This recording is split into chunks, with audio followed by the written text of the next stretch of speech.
Hey, Howard. In case you need a lawyer, here's my business card. Thank you. I'm attorney Howard Ankin. Oh, hey, Howard. If you or someone you know has been hurt at work, Ankin Law can get the medical bills paid, the lost wages reimbursed, Oh, hey, Howard. and the compensation you deserve.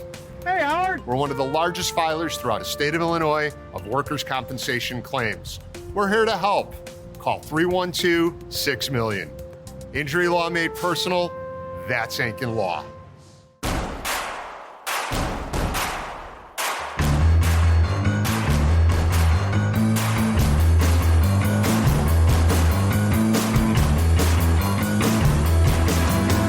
From your favorite source for Chicago White Sox talk, delivering news, interviews, analysis, and more. This is the Sox Machine Podcast with your hosts, Jim Margalus, James Fegan, and Josh Nelson. Thanks, Robin. Welcome to a new episode of the Sox Machine Podcast. I'm your host, Josh Nelson, and it's Sunday night, August 3rd, 2025, as we record this show. The Chicago White Sox won another road series, this time in Anaheim. For a while, it looked like the White Sox were going to earn themselves another road sweep, but unfortunately, the White Sox pitchers couldn't hold on to a 5-run lead late and lost on Sunday 8-5. Still, winning 2 out of 3 and another series victory is something to be happy about, as the Chicago White Sox are 10-5 since the All-Star break. In this episode, we'll recap what down in Anaheim as Aaron Civale is on a roll. Colson Montgomery is tearing it up. And there's some bad news as Miguel Vargas is heading to the injured list. What are the White Sox plans now handling first base playing time? We'll get a mini farm report, preview the upcoming series in Seattle, and share our thoughts about Major League Baseball's attempt in trying to play a game at a NASCAR track. Let's get started. Joining me are Sox Machine's beat reporter James Fegan and managing editor Jim Margalus. And Jim and James, welcome. I want to start this episode talking about what has been a huge surprise and looking more like a development win for the White Sox, and that's the start of Colson Montgomery. Against the Angels, Montgomery went 3 for 12, but it was 2 home runs and 5 RBI. He is striking out a lot, and he hasn't drawn a walk in his last 15 games. However, in his first 25 games of the majors, Colson Montgomery has 7 home runs and 23 RBIs. He's slugging .547. Jim, Rick Hahn used to say that development isn't linear. That seems to apply with what we are seeing from Montgomery early after his rough tenure in AAA this season. Yeah, I think Montgomery's path goes from not linear to something else. Like it's almost like asymptotic to where like it plummets downward, and then by the time you see it again, it's peaking, and there's nothing to connect the two aside from like, you know, at least nothing on paper to connect it to. There's just this absence, and then you have to learn the backstory for it. But I was thinking about it, and looking at what I'd written about Montgomery over the previous year, having seen him, in person in 2024 and then start 2025, and then seeing comments about it online. And, now that he's thriving, everybody's saying like, he's proven everybody wrong. It's like, he kind of is, but he's also like the start of it proved everybody right. Like everybody's right and wrong about Colson at the same time. Like the fact that he needed the, sabbatical in Arizona, that shows that the people who were concerned were very much correct, that it took a very severe action to get him back on track. It wasn't just a matter of, you got to wait it out, he'll figure it out. Like it was more than waiting it out. It was direct interaction. It was basically an intervention of sorts to get him out of the Charlotte lineup and into Arizona. But the fact that he's come back and shown the hitting ability, shown like the hit tool has enough to punish enough with the zone to damage major league pitching. The fact that he's athletic enough to cover that is, in terms of the hit tool and also play shortstop, that proves people wrong. So I think everybody who participated in the Colson Montgomery discourse can take something away from it. One being that, sometimes your eyes don't deceive, but also you can't ever count anybody with his talent out. Like he was a prospect for a reason. He was a top 50, top 30, top 20 prospect for a reason. And ultimately, that athleticism, that bat speed, that the levers, everything, the natural leverage he generates, like all that has come to the fore in a very delightful fashion. And Colson's different from Kyle Teal and Edgar Caro, where Teal and Caro were getting on base, drawing walks, getting singles, trying to find ways to hit a grounder or a line drive to the infield. Montgomery, post All-Star break, has 6 home runs and 17 RBIs. Only Kyle Schwarber has more RBIs in Major League Baseball post All-Star break than Colson Montgomery. And one thing that I saw, James, while doing some research and deep diving into Colson Montgomery, trying to figure out like what is generating, what is causing this type of power surge from Montgomery. And there is the sweet spot percentage of tracking how many times a player barrels up a baseball with an exit velocity greater than 95% and a certain launch angle between a certain amount of degrees. And in AAA, thanks to StatCast and Baseball Savant down there, Baseball Savant being able to collect the data, Montgomery's sweet spot percentage when with the Charlotte Knights was 28% of the time. In the majors, it's 42% of the time. That is a pretty significant increase in barreling up pitches. And Montgomery is swinging with the torpedo bat. So it raises questions for me, James. Is this power production from Colson Montgomery? Is this just a product of an increase in barreling up pitches because of the torpedo bat? Or did Montgomery make some swing adjustments between Charlotte and Chicago? I think it's 7 home runs since the break, as of Sunday, for one. But I think it's obviously helped. I was very bearish on the torpedo bat being like a fit for everybody on the first week because the whole thing was like they studied where Anthony Volpe made contact and they concluded that this would be good for him, as opposed to like everyone needs to have their barrel move closer to them. But in explaining why they did it for Colson, it made a lot of sense. Like you saw like the home runs he hit in spring training, they were like almost farther low and away for him than you would even think somebody would hit a ball that hard, because like him extending his arms is like so paramount to like getting to his power. So you saw a lot of the attacks of him when he first got called up from big league pitching to work him inside, to kind of take that away from him. So sliding the barrel up with this long arm guy who's already getting busted inside allows him to kind of get to pitches and get the barrel on pitches in her half. You know, that was his homer on Sunday, was a low and in sinker that they were going to over and over again, which kind of feels a little bit like an old scouting report operating on him. So I think it's definitely helped the surge. I mean, how can you say it's not? He literally started using the bat in that Tampa game where he hit his first home run and now has hit 7 in 11 games. It's clearly kind of cued a flurry, and they believe, with your question about it, asking about swing change, they kind of think it'll help cue it a little bit because it trains him so much to try to like get the barrel out of his hand so quickly that they think it's kind of made him a little bit more compact. And that's something they're wanting to think about. But if anything, Colson's talked about like the end conclusion of the time in Arizona as being like, we don't really want to change things that drastically. Like they went through different stances, tooled around the different things, and wound up coming away with something that's very similar to what he looked like before, but maybe a little bit more aware of what cues make him work, where he said, like, I've got to stay tall all the time. And when I get too deep in my crouch, my head starts moving, my eye line messes up, and I'm chasing. Yeah. He's still chasing a little bit. He's over 30% since he got to the majors. I don't think like the contact stuff is irrelevant. Like he's not going to hit. Obviously, if he just hits homers, every other game for the rest of his career, then fine. He can have a sub 300 OBP. All the flaws that we talked about truly are irrelevant. But I think the whole like he's proving everyone wrong or he's proving everyone right. Like prospect development's not a game of Clue where it's secretly an answer in the envelope the whole time. We are seeing like things change and things evolve. It seems like it's helped, but at the same time, like the scouting reports, I'm going to flip. He's going to get attacked a different way. Maybe you're going to say, like, let's not give this guy with tremendous pull power inner half pitches anymore who's using a torpedo bat. Maybe we see a lot more low and away, or we see him getting worked upstairs. So I think it can help. It can change the scouting report. It can, give him more robust coverage of the zone. I don't think it means like now there's no way to get him out. We have to surrender. Yeah, he can cover the year and a half now. We're out of ideas. We're going to intentionally walk him. So I think it's it's irrelevant. I think it's probably the more dramatic switch we can latch onto than like a big mechanical change, like, Miguel Vargas, something you can spot on video really easily.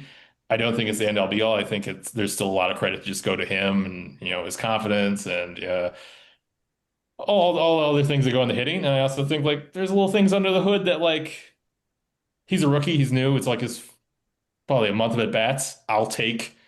There are some underlying numbers of concern, but he's insanely productive. That's a good start for a rookie. He can obviously work on other things, but I, Yeah. I also think like we're still learning a lot of new things. This is a very like it's going to be an interesting prospect to follow. One, because he's good, but like the tools are kind of nutty. The bat speed's kind of crazy in a way where it's like this profiled extremes of like where is it going? It's like, whoa, this is undeniable. And when it gets go bad, it might be, whoa, this is undeniable in both ways because of the swing and miss. So this looks good. This looks like they've helped him. It looks like they've intervened multiple times at a prospect that seemed like he needed it and gotten positive returns on it. I would also note like if we use AAA numbers, we're going to be including the first month with it as well. So some of it, like the sweet spot numbers, is just like he's playing better. But I do think the bat has helped. I think a lot of the things they've done this year has helped, which I think is probably the more encouraging thing than even like Colson hitting dingers all the time is that, we saw the patient was sick and now we've seen him get medicine twice and kind of see an upturn of it. So that I think is the biggest encouraging thing. Yeah, that's such a unique point that you made with the game of baseball. The only other sport that I could think of, Jim, where the equipment can force you to adjust the way that you perform would be golf. Like, Or curling. how does it work for curling? Listen to the Broomgate podcast. Different fabrics. The coarseness of it changed the way sweeping was done. They didn't think that you could influence the direction to where you could push it out. You could push it away from the way it's curling, but they changed the fabrics of it, and all of a sudden you could start doing that. And it took a summit, international summit, to agree on a fabric that everybody would work with because it was getting pretty tense for curling. I recommend anybody's interested in this, the Broomgate podcast. Broomgate podcast. 6-part series about how the sport was nearly torn apart. Major League Baseball's not going to intervene with the torpedo bat, will they? I don't think it's. I don't think it's cheating. Yeah, I don't think so. Must meet the relegations. I also like don't think it's like been this wizard key for like the entire league. Everyone. Yeah, Right. like I think it's certain types of swings that it helps out with, and now they kind of have options to mediate like their deficiencies in a way that the other guys don't necessarily need. I'm just picturing like Montgomery once they start working him away, like he has a bat that's like shaped like a plunger. We're just like all barrel at the very end. Like, No, it's like just if Chase Mydroth had like a torpedo bat, like could he hit a ball like on the outer half, like out of the end?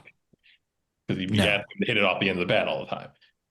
But it is fascinating to me on how the bat itself is helping refine and helping Colson Montgomery hone in on a swing that works for him to be this productive. And one of his home runs, correct me if I'm wrong, Jim, was an opposite field home run against Philadelphia at home. He was able to go to left field and drive a sinker out for a home run.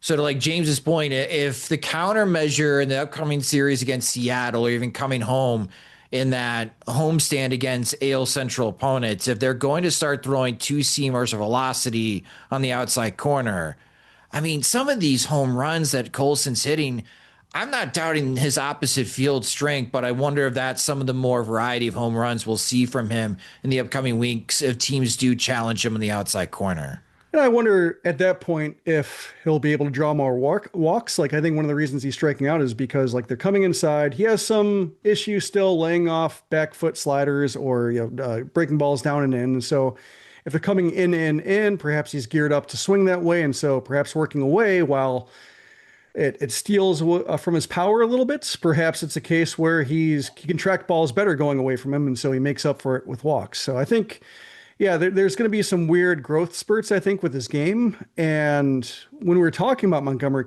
coming up, we thought, well, if he's going to succeed early or if he's going to tread water early, it's going to be power first, like just really launching some mistakes and then hoping that makes up for either some errors in the field or, hitting in the low 200s. And I think you're seeing like a very extreme version of that to where power definitely plays. And perhaps because of the way he was able to thwart the first adjustment coming in with the barrel change, that perhaps that happened sooner and more decisively than could have been imagined. And now, yeah, it is a matter of what's it like when he has to work the outer half?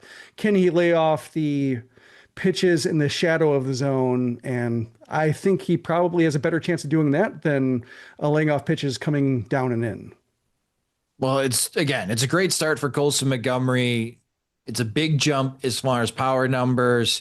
It's great to see that the White Sox as a team are hitting so much better post All-Star break, but the fact that we can include Colson Montgomery's name with Kyle Schwarber as far as some of the league leaders in power numbers in the post All-Star break, I wasn't expecting to even say that or see that, but we are seeing that right now to Colson Montgomery in his early start into his major league career.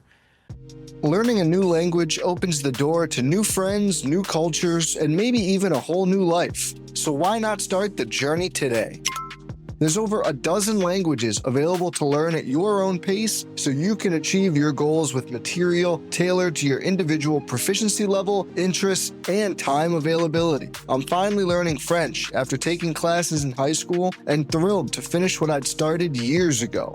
And my favorite part about Babbel is that it's dialogue-based. It helps me to actually practice conversations, and the speech recognition ensures I'm saying words correct them all. So get talking with Babbel. I want you to learn another language, so I'm teaming up with Babbel to gift you 55% off subscriptions, but only for our listeners at babbel.com/bluewire. Get up to 55% off at babbel.com/bluewire. Spelled BABBEL.com/bluewire. Babbel.com/bluewire. Rules and restrictions may apply. You just realized that you needed to hire someone yesterday. How can you find amazing candidates fast? Easy. Just use Indeed. When it comes to hiring, Indeed is all you need. Stop struggling to get your job posts seen on other job sites. Indeed sponsored jobs help you stand out and hire fast.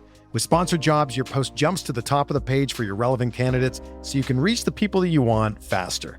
And it makes a huge difference. According to Indeed data, sponsored jobs posted directly on Indeed have 45% more applications than non-sponsored jobs. Plus, with Indeed sponsored jobs, there's no monthly subscriptions, no long-term contracts, and you only pay for results. How fast is Indeed?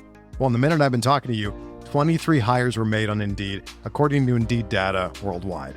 There's no need to wait any longer. Speed up your hiring right now with Indeed. And listeners of this show will get a $75 sponsored job credit to get your jobs more visibility at Indeed.com/BWN. Just go to Indeed.com/BWN right now and support our show by saying that you heard about Indeed on this podcast. Indeed.com/BWN. Terms and conditions apply. Hiring? Indeed is all you need. Some bad news for the White Sox. Miguel Vargas is going on the injured list due to an oblique strain. And Vargas in his last 15 games was starting to warm up again. He was batting .288 with a .344 on base percentage, slugging .508 with 3 home runs and 9 RBIs in his last 15 games. James, now with Vargas heading to the injured list, how can the White Sox divvy out playing time at first base? I think the petition to whether Lenine can bat twice in the order is still pending. But realistically, I mean, Curtis Meade flew across the country like overnight. Tough flight. I think they haven't clarified a ton about which position. I think they're leaning third a bit more about where he'll play, but they mentioned third and second primarily. So I think Lenine, I think he was 100% on Steffi on first on Sunday, but I think he's probably going to go play first more, and you'll see Meade, I would bet, play third more often. Got it. They talk about him playing third and second. He obviously has played first in the past. That could be the home for him, but I think Vargas is pretty good over there, like long term. Like long term is in like next season. Haven't got a chance. Obviously, defense is one of the, demerits against Meade. So we'll have to see where it settles in for him. I don't know if just like one session of Will Venable's pre-pitch movement camp gets him like all of a sudden +5 out there. But I can't imagine, especially with the way they like, obviously Rojas has been playing a bit more the last few days and not playing poorly at all. But it seemed like they had set him on like you're going to be, the fifth infielder type of role before this, and I can't imagine like a real not letting Curtis Meade get run after making him this, with 3 years he's already been in the majors and making him this big acquisition. You're going to really have him split a ton of time with Rojas. They did start Brooks Baldwin in third base, back-to-back nights and got 5 hits out of it. So I would, if there's one way to like, as much as it would seem silly to trade for Meade, this post-hype prospect who needs runway and not give him runway, that'd be one way to probably assuage this podcast is just like give Brooks Baldwin all his playing time. But I would imagine even if Sosa's the guy who plays first, Meade being the primary beneficiary, if there's a beneficiary to an oblique injury to one of your more consistent players. So would that infield configuration possibly be Meade at third, Montgomery at short? Chase didn't play a lot this weekend. He came in as a defensive substitution. He's still coming off of the pitch to the thumb. So, okay, so then Rojas at second and then Sosa at first. I'd imagine if they have an IL Mydroff at this point, and he did get into the game as a defensive sub on Sunday, you would assume he's day-to-day as far as returning a lineup, and if not, then they probably need to, retroactively IL him. But yeah, I see that as a kind of a temporary hiccup since he didn't break the thumb as bad as it looked and, has stayed active since. Got it. Okay. So, Jim, with that being said, you've been a big advocate of Lenyn Sosa at first base. So you get a little bit of what you've been wishing for. But if we do get to see now Curtis Meade into the lineup, what should White Sox fans expect from Meade? I was a bigger advocate before this whole, I'm not going to remember to step on the base problem popped up. That's a pretty intrinsic. Listen, defensively for Sosa, there's a lot of problems. But that wasn't part of it. See, he's an innovator in the space when it comes to creating errors. It kind of scared me, Jazz Chisholm, that play that he got. Caught it first on a pop up like that. I don't think Lenyn's done that yet. Don't inspire him. If he needs a rival in the arena to create new mistakes, a challenger is entered. But see, that strikes me as the atypical play where he's not anticipating having to step on first. Because why would I in a pop up where they catch Jazz Chisholm by surprise, but also Lenyn would be more what I worry about. But also he had a hit and a walk on Sunday and his WRC plus went down because that's how good he's hitting these days. Yeah. Just picturing the first base coach taking one because he wasn't expecting a throw. He wasn't expecting a throw, wasn't expecting the first baseman not be there. First base coach gets knocked out. I think with Meade, I'm looking forward to it because, as James relayed, he's been a tinkerer when it comes to hitting mechanics. When you look at his fan graphs, keeps the ball off the ground typically, so that's good. But a lot of pop-ups, which I think is a sneaky way to kill your production because those are basically strikeouts in terms of how few of them turn into hits. So didn't really get a good look at him in Charlotte, given that it's only a couple games. So I'm looking at him with fresh eyes, basically, to see what form is he taking? Because I've seen some video here and there, but it's a case of, he's brand new. And given that he's on the Vargas track, given that if there's another case where the White Sox were able to intervene and maybe not to the extent of Colson, but just, having a series of troubleshooting steps to take in order to understand, okay, hand position, that's a matter of strength. So got to get strength, got to add, got to hit conditioning and a lot of rice and beans in the, over the winter to build up your strength, build up your mass. And then once that wasn't a problem, okay, now we can shorten it up again. So it was basically a series of steps to, and hurdles to clear in order to get Vargas back to the hitter that he was. And I think with Meade, I imagine it'll be similar, maybe not as similar because he didn't have a great form, maybe, or peak form in AAA to go back to, but here's hoping this case where they've studied it to where like they have a first idea. Let's see how it works. And then when Vargas comes back, if there comes a point where, he needs to go to Charlotte with specific things to do, then they'll be in position to do that. Well, hopefully it's a short IL stint for Miguel Vargas. Don't think he's going to be eligible to come off the injured list until mid-August. So the White Sox won't have Vargas for the Seattle series and then the Cleveland series at home at the end of this upcoming week. Again, Vargas was on a roll. So we'll see if Curtis Mead can hit the ground running offensively. But to James's point, Lenyn Sosa has been raking. So maybe Sosa replaces Vargas's offensive production in the lineup. It sounds like it's going to be more than the minimum too. Like, I don't know. I think any oblique, you're kind of expecting more 3-4 week territory if it's goes well. That's a bummer. That's a bummer for Vargas and the White Sox. Maybe they can get that approved by Major League Baseball and Lenyn Sosa could hit twice in the lineup. That'll help the White Sox.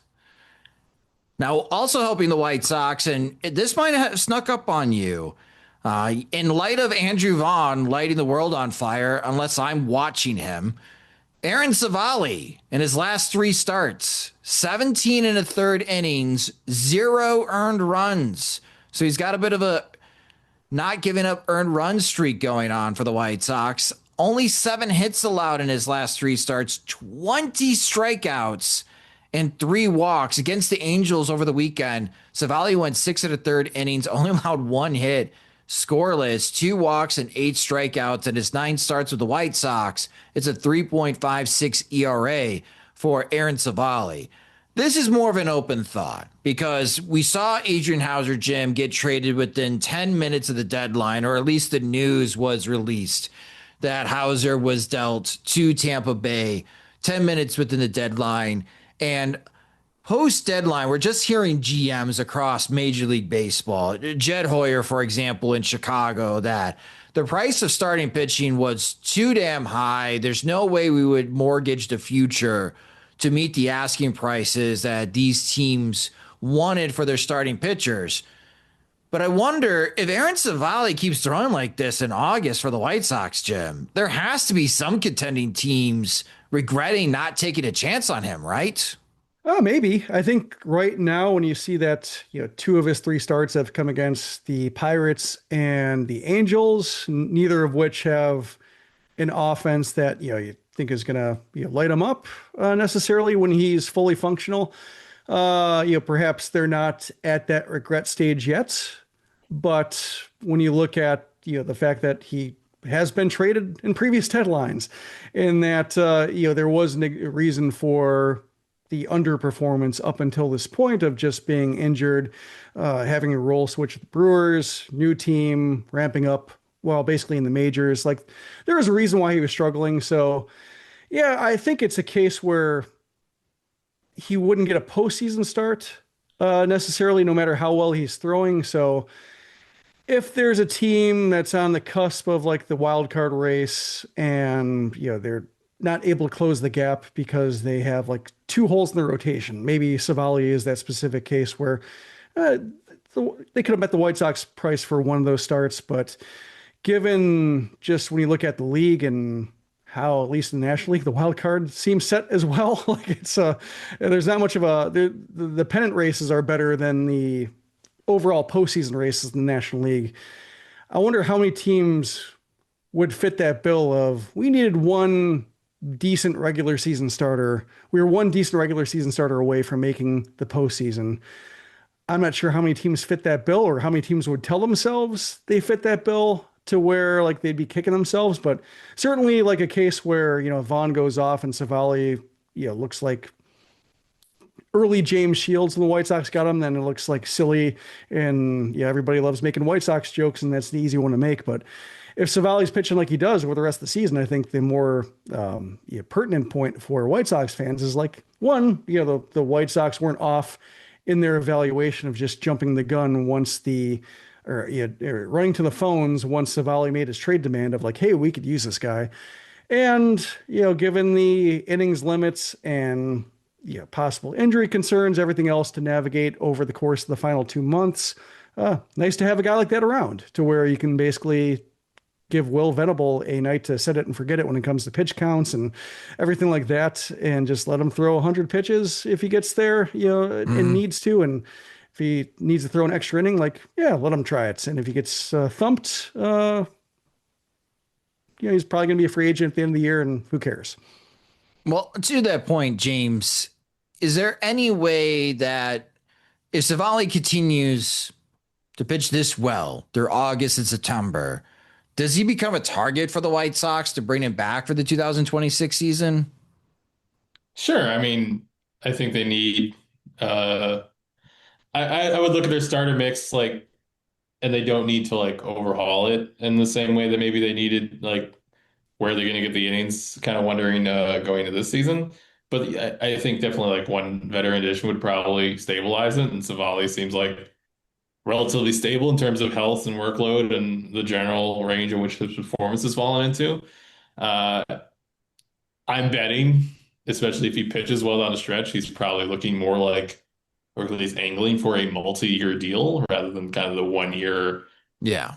In Perez, it's either just kind of in a 1 year territory of his career or a bounce back type of project. And maybe he's not really looking for that. Maybe if he pitched the way he did in Milwaukee or the early parts here, he'd be more in the range. But the White Sox are winning games, 10 out of their last 15. Maybe they, even then, if they are in the multi-year market, I don't know if it'd be a done deal that Civale would be the type of profile they target. Got it. Okay. But he's been good. I think he's doing well for himself. I think part of it, something that Ethan Katz mentioned a month ago is that when he first came here struggling, he had kind of a knee issue that was keeping him from really locating pitches down in the zone, which is why he had a sub 30 ground ball rate.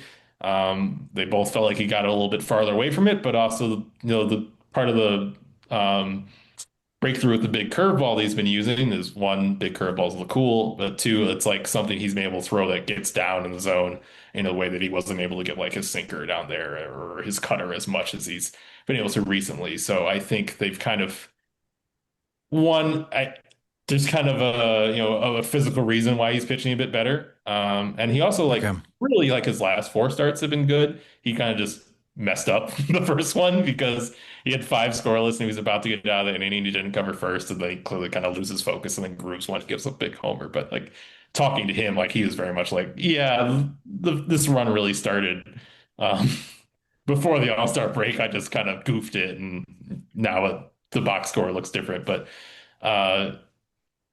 it seems like the White Sox. It's not an Andrew Vaughn type of turn of events, but they did seem to find a way how to deal with what was kind of holding Civale back performance-wise as well. And there's some smoke with Chris Cotillo reporting the Red Sox being interested in him. Certainly, you referenced Jed Hoyer, he talked about there weren't enough rental projects or rental starters on the market, which seemed a little bit even if I kind of agree with Jim, he's either not a playoff starter or he's someone who you kind of pull at the first sign of trouble and you wind up getting 2-3 innings out of him and literally pull him at his first jam. So that kind of where the market is for someone who's on that kind of line is always a little tricky to gauge. But yeah, I do feel like he was a little overlooked in terms of, I think you could look at most contenders and be would this guy be better than our worst starter in our rotation? Would it help us? And say yeah, probably. I think Aaron Civale looks better than that look of Taijuan Walker that we got. But in the age of real avoidance of trading prospects, is that sort of marginal upgrade something teams really pursue? And I think maybe not as much. I wonder, with the Tigers last year, how many teams look at a guy like Civale and say, we can bullpen game our way through this. We can opener our way through it, and just if we really need, we're better at making things up as we go along than we were as an industry 4 or 5 years ago. So do we need to give up anybody of mild interest for that guy?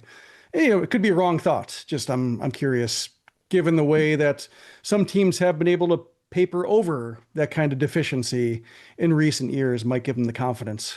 Well, we saw that in the trade deadline. Teams are doubling up on closers. I mean, the Padres have Robert Suarez and now Mason Miller. It's kind of like shoving, basically like adding back-end relievers. Maybe you shove more capable mid-leverage guys to those more flexible early game roles to have that ability to deploy more relievers in the game for games that matter. I guess with like Dylan Cease, I know that he's not having the greatest season, but if Cease is at a jam in the third inning, I guess to follow that logic, using the San Diego Padres as an example, Jim, instead of your fifth and sixth inning guys, they now have to come in the third inning because you just don't trust Cease to face a lineup a second or third time, which is weird to say these days. It's a weird evolution that's going to lead to Tanner Banks like starting an NLCS game. Probably. We want that though, right? Yeah, so obviously. Well, let us know what you guys think of Aaron Civale. I'm already getting people. It's fun. This last 15 games has generated excitement. I've seen a couple tweets asking me when the offseason plan project is going to be coming up. So keep that in mind. Aaron Civale. Reed Detmers is throwing 99 now for the Angels. So that's someone that I'm going to be putting in my offseason plan project. The White Sox can make him a starter again. But let us know what you guys think of Aaron Civale's latest run. We'll get a chance to see him against his old team, the Cleveland Guardians, this upcoming weekend at home in Chicago. We're getting requested to the offseason plan in August, but for good reasons this time. Yes, yes. Learning a new language opens the door to new friends, new cultures, and maybe even a whole new life. So why not start the journey today? There's over a dozen languages available to learn at your own pace so you can achieve your goals with material tailored to your individual proficiency level, interests, and time availability. I'm finally learning French after taking classes in high school and thrilled to finish what I'd started years ago. And my favorite part about Babbel is that it's dialogue-based. It helps me to actually practice conversations, and the speech recognition ensures I'm saying words correct them all. So get talking with Babbel. I want you to learn another language, so I'm teaming up with Babbel to gift you 55% off subscriptions, but only for our listeners at babbel.com/bluewire. Get up to 55% off at babbel.com/bluewire. Spelled BABBEL.com/bluewire. Babbel.com/bluewire. Rules and restrictions may apply. A mini farm report. Jim got a chance to visit Rocket City, the Trash Pandas, because it's not that far away from Nashville, and the Birmingham Barons were in town. If you haven't been reading the minor keys, the Barons are also on a heater. They're 21-6 since July 1st. And Jim, you got a chance to see them in person. What did you learn about the Birmingham Barons? Yeah, they've won 19 of their last 21 games. So it's the hot streak is even more concentrated than that. And they do it it's like the Southern League is just the banality of evil kind of comes to mind in terms of like individually of individual game, nothing impressive about it. It's like watching Shane Murphy throw 5 1-run innings. Nothing impressive there. Like a lot of Trash Pandas coming back to the dugout and you hear like a helmet flip, maybe not a full scale helmet throw, but you hear like a little bit of a thump when the equipment comes down, just like a pop up. I should have driven that ball, or just rolled over a pitch that I shouldn't have swung at. Shane Murphy got a lot of those on Sunday. A lot of Trash Pandas should have won on Saturday. They kept Birmingham scoreless in top of the 10th, then had runners on first and third and nobody out. And then struck out 3 times. It's a case of like, just they're able to kick their way out of pins. So quietly, or just, without like any monsters coming out of the bullpen, or not, any name brand relievers. A lot of scrappy guys. It's like playing with the Cardinals in 1985, like for RBI baseball. It's like nobody can hit homers. They don't try at this point. Like especially Jacob Gonzalez now in Charlotte, like that eliminates one of the guys who might hit homers. So DJ Gladney's back. He's won. Wilfred Veras is there. Ryan Galaney can kind of do it. Now that Braden Montgomery is there, like he ripped an opposite field homer and a very like impressive, like, oh, that got out of the park. Just, line drive that stayed up in the air. Like I thought it was gonna be like a slicing line drive in the corner, and it kept going. So like they have guys who, a handful of guys who might be able to do it, but they really build their identity on getting on base, being real pests at the plate, and then stealing bases when they get on. Not anybody who's burners necessarily, but just guys who are willing to run and giving themselves a chance to do it. So you have like Sam Antonacci who's up. He's good at that. Rico Nishida's on one of those things where he gets on base at a 420 clip without ever hitting a double. Like he just somehow manages to get on base. Like so many swings where both feet are off the ground, and somehow he manages to get on base. or both feet leave the ground at some point. Just like I asked, I was talking to Guillermo Quiroz, the manager, of just how do you tell, like managing Nishida, whether he's staying within his game or completely out of control? Because I can't tell. Like 5 at bats, like just he looks like he looks like he should be in like low A or rookie ball. And then you look at his numbers, like, oh, he's been on base like at a 430 clip over the course of like the last 6 weeks and scoring a ton of runs. Like, all right, there's some just faith in the process, but just like it's a very interesting team. They defend well, and the Southern League is just a tough place to hit right now, to where if you can squeeze out runs with guys on base, like that might be how you do it, because all the best contact is kind of dying on the warning track. Nobody in the Barons has 10 home runs. I think they have fewer than 40 Rivera's as a has team. 7. He leads the team with 7 home runs. Yeah, I'm seeing how many they have as team. Like I think they're dead last, and Is the Southern League secretly in a dead ball era? yeah, they have 39 homers in 102 games. Oh, They're leading the man. league in steals. They're up there in OBP, so like that's how they've they're really leaning into the little stuff, and like it's working.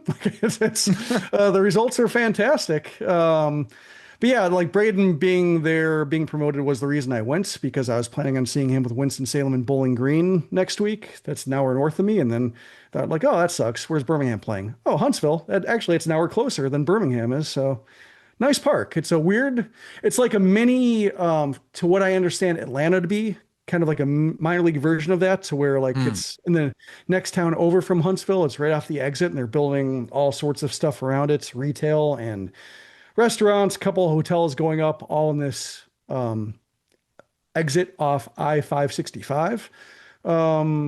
But yeah, nice park. Drew really well. Had dinosaurs on the concourse. Yeah, batting cages are right there on the concourse. So like kids have a lot to look at. Yeah, nice experience. Awesome. Well, thank you for that report from Huntsville, Rocket City. Wow, the Barons 19-2, not hitting home runs. They're the go-go White Sox. Yeah, pretty much. Like, yeah, it's playing like old Comiskey Park used to. I definitely asked Giannis, seeing him at the dugout like the other day, like, did you promote Braden Montgomery to Double-A to kind of see if someone could hit for power in Birmingham? Just like, is he like the control tests? He viewed that more as a supplementary reason than the primary. It seems like, but a byproduct. Yeah, like Gonzalez is my control right now. Jacob Gonzalez going to AAA just to see, going from Regents Field where nobody's hitting homers to Truist where you can sneeze while swinging, and all of a sudden like the ball's on Mint Street. Curious to see seeing Statcast data, like he's hitting triple-digit balls for doubles right now, like it's more of a low line drive swing right now, but can he elevate, and does that elevation get rewarded at AAA the way it wasn't in the Southern League, and kind of resulting in numbers that were mediocre, and everybody's wondering what the big deal is. Learning a new language opens the door to new friends, new cultures, and maybe even a whole new life. So why not start the journey today? There's over a dozen languages available to learn at your own pace, so you can achieve your goals with material tailored to your individual proficiency level, interests, and time availability. I'm finally learning French after taking classes in high school, and thrilled to finish what I'd started years ago. And my favorite part about Babbel is that it's dialogue-based. It helps me to actually practice conversations, and the speech recognition ensures I'm saying words correct them all. So get talking with Babbel. I want you to learn another language, so I'm teaming up with Babbel to gift you 55% off subscriptions, but only for our listeners at babbel.com/Blue Wire. Get up to 55% off at babbel.com/Blue Wire. Spelled BABBEL.com/Blue Wire. Babbel.com/Blue Wire. Rules and restrictions may apply. Well, the Chicago White Sox continue this West Coast road trip. They have Monday off, but Tuesday through Thursday, they will be in Seattle to take on the Mariners. The Seattle Mariners are 60-53 this year. They're second place in the American League West. They're currently 2.5 games back of the Houston Astros. Right now, Seattle would be the 6th seed in the American League postseason. They have a 2-game lead over the Texas Rangers for that final playoff spot. Seattle's only a half game behind the New York Yankees for the 5th seed, and 2 games behind Boston for the 4th seed. So it's a tight race right now. A lot of shuffling going on in the American League, both in the wild card and the division races. Seattle won their last game, but they are 5-5 in their last 10. At home this season, they are 31-25. Offensively for Seattle, they are the opposite of the Toronto Blue Jays, where the Toronto Blue Jays are world crushers at home offensively, but quite weak away from Toronto. Seattle's the opposite. At home this year, the Mariners have a 677 team OPS. That's good for 26th in Major League Baseball. But when they're on the road, their team OPS is 774. They're the 3rd best hitting team on the road this year in Major League Baseball. At home, they're only averaging 3.91 runs per game. But because of the way that their home ballpark plays, it's really helping the pitching staff. At home this year, Seattle's pitching staff has a 3.39 ERA. That's the 6th best home ERA in Major League Baseball, and they're only allowing 3.7 runs per game at home. Your pitching probables for this series, Tuesday and Wednesday, are 8:40 p.m. Central Time starts. The Dart, Davis Martin will take the ball for the White Sox against Brian Wu. On Tuesday, Jonathan Cannon will take the ball against George Kirby. And on Thursday, it's getaway day, 3:10 p.m. Central Time start. Shane Smith makes his second start. Coming off the injured list, he'll go up against Logan Gilbert. For the Seattle series, it's going to be fun for me just because of the additions that the Mariners made with Josh Naylor and Eugenio Suarez. Julio Rodriguez is picking up his play. But Cal Raleigh, which thank you, Cal, for carrying my fantasy baseball team in the Sox Machine Fantasy League. It's not doing a damn thing because everyone else is either dying or got traded or got cut or demoted. But he's carrying my team this year to a 6-12 record. But with Aaron Judge on the mend, Jim, is Cal Raleigh the American League MVP frontrunner? It's close enough to where if you give Raleigh extra credit for just the demands of the position or the things that catcher is responsible for that can't be seen or counted, to where you can close the gap in terms of like wins above replacement production. The fact that he's having a historic season for catchers, that's always an appealing just narrative or way to describe his season.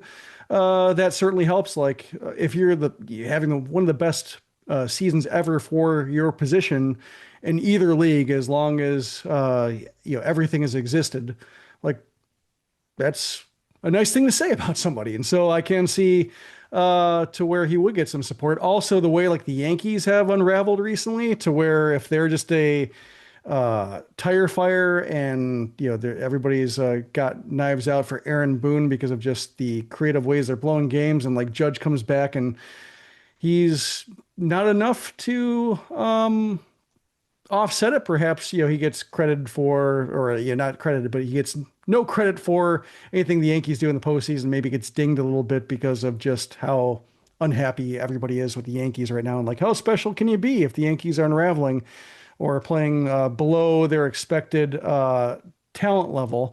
The whole value part of the equation comes into mind. Like I think Seattle making a wild card would be like, hey, good season, Seattle. Whereas the Yankees winning a wild card spot would be, what happened? How could you ever let any team top you in the AL East. So I could see Raleigh now like being there, being on the cusp with his numbers to where like you can drop a story that gets him there.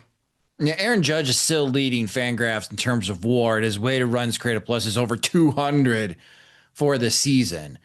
But it is something that's on my mind. Like if Aaron Judge continues to miss games, he continues to miss action. Wonder if Cal Raleigh starts picking up more steam to be the American League MVP front runner. As somebody that has voted for the American League MVP, James, does that narrative ever come to part of your voting equation, or is it strictly just looking at the numbers? Narrative in terms of like just like that. Best,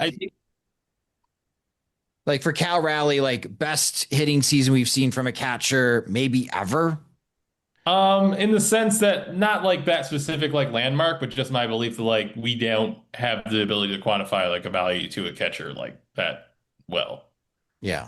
Not like perfectly. I think we're probably like significantly underselling it. So especially like talking about just in terms of like responsibility, even if it's harder for them to like differ from one another in terms of performance, like I think what they have to handle, it's hard because like wins above replacement is hard to like quantify it because like theoretically like they're all catchers, they're all new to this thing, but in terms of like the sheer workload that they have, I think it could be a little underappreciated like compared to like a right fielder.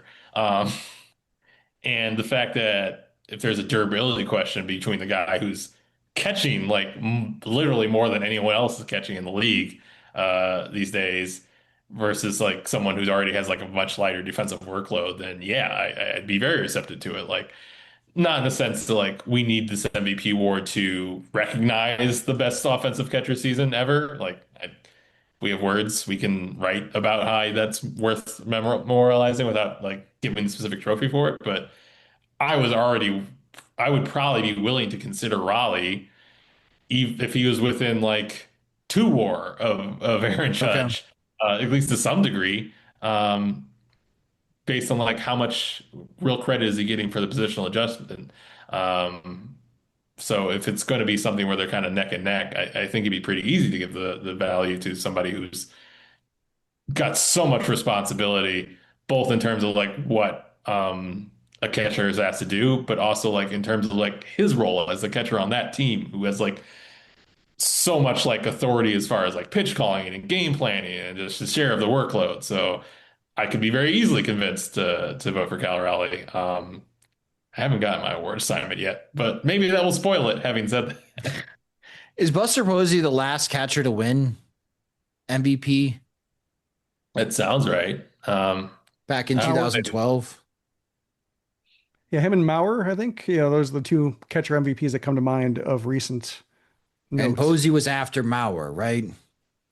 Yes, Yeah, I Mauer was 2008 when, Yeah. before Carlos Quinn broke his wrist. Memories. Oh, Q. How many times is Dan Plesac going to say dumper? Well, many is history will allow. zero, because he's not calling any more White Sox games the rest of the season. Sunday Well, was he's his not- last. Sunday was Okay. his last game. I assumed he was making the trip to Seattle. No, I don't know who is. This seems like a Gordon Beckham series. Could be. Maybe, We haven't heard that's from why. Beckham Like, in a while. maybe just they have a restraining order on that word. Like I like big. I enjoy the big dumper nickname as much as anybody, but I can just imagine him and Shriffen just not being able to stop each other. Yeah. We'll see how the White Sox do in Seattle. Again, the Mariners offense is different at home this year versus on the road. The White Sox are 7-2 since the All-Star break on the road. So can they continue the good fortune? We'll find out. We'll be recapping this podcast episode Thursday night after the series I have a concludes. note because Jim made me ask Josh Rojas about it in spring. He always intimated that the batter's eye issue with the Mariners affects right-handed hitters, not left-handed hitters. Whatever like weird thing that's throwing them off in their background is not something that's visible to the left-handed side. And I was trying to look, I was glancing at the Mariners home splits for a while. But like the big reason that's dragged down is like Julio is terrible at home. Like he's like a 74 WRC plus guy there, and he's like 140 on the road Randy's been pretty great all over, and then they just don't really have many right-handed bats of consequences after that. But as far as like, hey, is Colson going to be the one who has to carry them, or is this like a big Mike Tauchman series, or do we like freak out when Luis Robert like kind of looks cold or the swings at sliders all weekend? Something to factor in. Like that's at least I don't know how much they've addressed it since then, but for Yeah. Morehouse as a former Mariner was that this is a right-handed issue. So keep an eye. Okay. Well, no, Also, that's great Josh stuff. Naylor. We also have Oh yeah. how many homers does he hit? I Let's know. 1.5 over under. Over.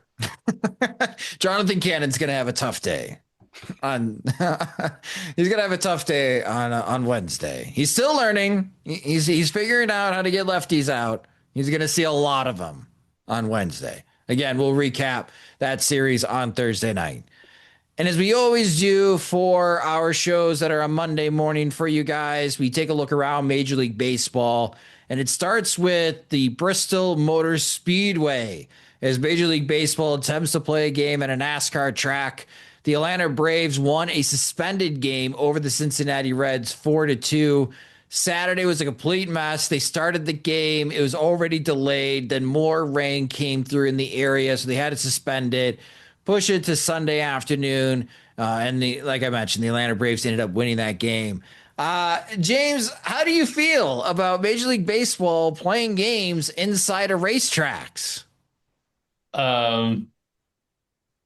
I mean, I'm very amused by a very like seemingly forced signature event. Just hitting like really running into the reality of like baseball and why it's like this.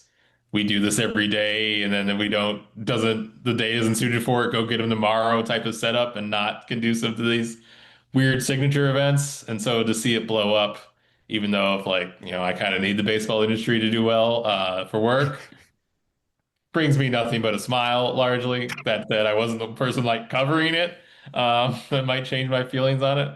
I also should like note like this is like not for me. Like I did not grow up in like racing country. There is like zero like thrill I experience or novelty of like shoving into a racetrack. Maybe if you're really into NASCAR and baseball, this was cool. I don't know how much those Venn diagrams overlap, but like maybe. But I know in looking at it and just being like, ha, that was stupid, didn't work. I'm a little bit just like, well, I didn't ever care about this anyway, so maybe I wasn't the target market. Like if, something like some weird issue with the laundry like ruined the Savannah Bananas uniforms and they were like dull brown and like nothing they did was exciting, I would laugh because the Savannah Bananas are not for me, and like seeing weird hijinks happen to them wouldn't really like ruin my view of them. But like I'm not the target audience, so just like kind of crappy on something that wasn't supposed to make me happy anyway only has so much use. Got it. Okay. So James hates fun. Jim. Yes. So that's why I'm not a good judge of fun. Jim, living in Tennessee, how do people in Tennessee feel about this game? Didn't really hear much about it. No, great. Yeah. That's gonna help try to lure a team to Nashville. We play a baseball game finally in the state of Tennessee for the first time ever. And no, I was, a little bit removed going to Huntsville, over the weekend, so I wasn't necessarily attuned to the issues that the racetrack was having. But it reminded me a little bit of that World Tour series I did in 1913 and 14 with the White Sox and Giants going around the world and like having to play baseball games in places that weren't necessarily suited for it or didn't have the weather for it. So like you'd go to these huge cricket grounds or rugby fields or race tracks, like horse racing tracks where they play in the infield and just the stands are far away. And then all of a sudden like a downpour happened and there's no way to cover it or do anything. So like a lot of games got rained out during that second half of that trip when they're, traveling to, Australia and then in the winter or the Australian summer, but then trying to go through Europe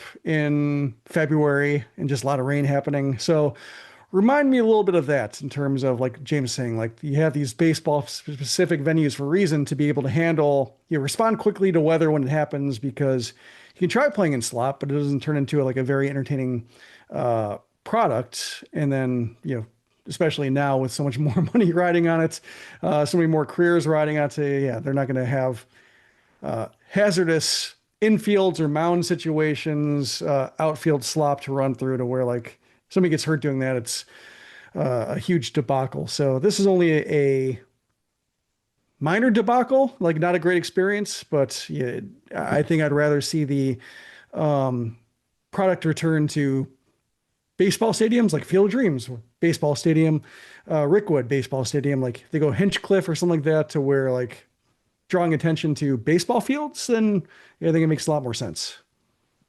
But we'll see where the next signature event is. We haven't gotten the 2026 schedule, but Bob Nightingale of USA Today did mention in a past column that the San Diego Padres and Arizona Diamondbacks will be playing a series in Mexico City.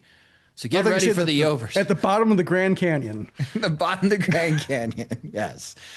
And then finally, what's catching our attention around Major League Baseball? James, I'll start with you, man. What's catching your attention around Major League Baseball? I try to fight against my biases, my built-in predilections a lot. I want to be as objective as possible. Not today, baby. I can't help but notice, and I hope other people have, 2.63 ERA over Lucas Giolito's last 13 starts. Talked about his prime like a distant thing, but if people are going to take victory laps about Colson Montgomery having 2 good weeks, like they were right all along, Lucas Giolito looking like a number 2 starter once more. Not surprised. Not surprised at all. Are White Sox fans ready when the Boston Red Sox playoff rotation is Garrett Crochet and Lucas Giolito? Are White Sox fans ready to have him be the one target in free agency? Screw Aaron Civale, shoot for the moon. Bring it back. That'd be kind of fun. Jim, how about you saying screw Aaron Civale? We're gonna make that the video highlight. Jim, how about you? What's catching your attention around baseball? Well, I mentioned it with the, here and there with the Yankees just having a really embarrassing go of it as of late in so many respects, like, whether it's, base running, defense, bullpen additions immediately flopping. Like, that's always fun to see the panic created. Seeing the other side of the tracks living just as poorly as the White Sox have, like, always neat. Since we've already touched upon that, I think I would note that the Rockies are now on pace for 44 wins. They've been playing decently as of late. They had that insane comeback against the Pirates. Classic Coors game, classic Humidor Coors game. Was it 9-0 lead? It was a 9-0 lead in the first inning. Yeah. Well, one of those, I'll walk back to Pittsburgh, kind of broadcaster stunts that could have come from that. So the fact that the Rockies are playing better, like, it seems like if Chris Getz did not want another team to set that record and remove the shame, or at least reduce some of the shame and stigma from the 2024 White Sox, he will get his wish and sleep better, I guess, would that be the way to say it? So I'm not sure, but the misery that everybody endured will last a little bit longer in terms of having the title that accurately reflects how bad that product was. For me, I got 2 things. The Miami Marlins, as Jim mentioned, the Yankees getting swept. The Marlins are the ones that swept the Yankees. The Marlins are 500. They're in 3rd place in the National League East. Some way, somehow. The White Sox should have hired Clayton McCullough, right? I guess so. Well, Venable was a mistake. The second thing, and I maybe got caught in a Twitter trap, but Chicago Cubs fans are starting to get angry about Kyle Tucker. And it's odd to me, and I get it. Like, Kyle Tucker is not hitting for a lot of power. Since the All-Star break, he only has 1 home run. But Kyle Tucker leads all of baseball since the post All-Star break in walks. So while he's still trying to figure out to break off this cold snap power-wise, he's doing the little things well. He's still playing good defense. He's still trying to get on base for everybody else in the lineup to hit him in. But I'm feeling it now, fellas. The Cubs angst is kicking in. And this is what I'll say, and like for Cubs fans to add more fuel to the fire. What was the point of paying Craig Counsell all this money to lure him away from the Milwaukee Brewers to be the manager of the Chicago Cubs when you still can't figure out how to beat the Milwaukee Brewers?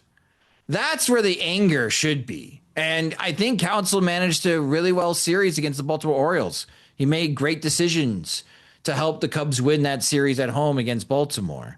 So he's still a good manager, but I would not be throwing angst at Kyle Tucker, a pending free agent, which if you let Kyle Tucker walk, all right, Cubs, I don't know how you're going to spend your money. I really don't. I think my Twitter experience is more curated than yours in terms of I don't see a whole lot of vitriol. It's mainly just, mine's, I think, more information based. But from what you're describing, reminds me a little bit of like Frank Thomas in the 90s in terms of all you're doing is drawing walks. Why aren't you driving in all the runs, in these close losses? You should have been swinging outside the zone to get that surely would have come from that. And then it kind of turned the second half of like Frank Thomas's 1990s into kind of a slog that wasn't a whole lot of fun. So I guess like the fact that Tucker is a impending free agent makes that experience a lot shorter. The other thought I had was just the fact that like the Brewers, like not only Counsell, but like they stripped the Mets stripped David Stearns from the front office. Like they lose Craig Counsell. White Sox did their part with Walker McKinnon, and they just somehow keep getting stronger. Like it makes them angrier. The fact that you just tried to think that one employee would somehow have the magic that drains the rest of the talent pool from it just must be a really deep organization, and happy for it. Just like I enjoy Pat Murphy a lot in terms of I like that he's somebody who gets to talk in front of a microphone to a wider audience, and the Brewers are good. Like he's one of those guys that makes baseball more fun. It's funny that they stripped away like the Counsell and McKinnon to much more like scan as like new age smart baseball coach, and then they left behind like this guy who has pancakes in his pockets, and they're just as efficient as ever. Good stuff. Yeah, and the Brewers swept the Nationals, so they still have a pretty decent lead. But I'm feeling it. I'm seeing it from Cubs fans. They're starting to feel angsty. It's going to be a race to the very end. And it's fun that the Cubs fans are in a postseason race, and White Sox fans are hoping that the team gets to 60 wins this year. But that doesn't mean that it's not going to be a stressful experience. But everyone on Kyle Tucker. He had a rough July. I get it. Only slugged 295. Still had a 380 on base percentage. You need more power from somewhere. But I would not be piling on Kyle Tucker.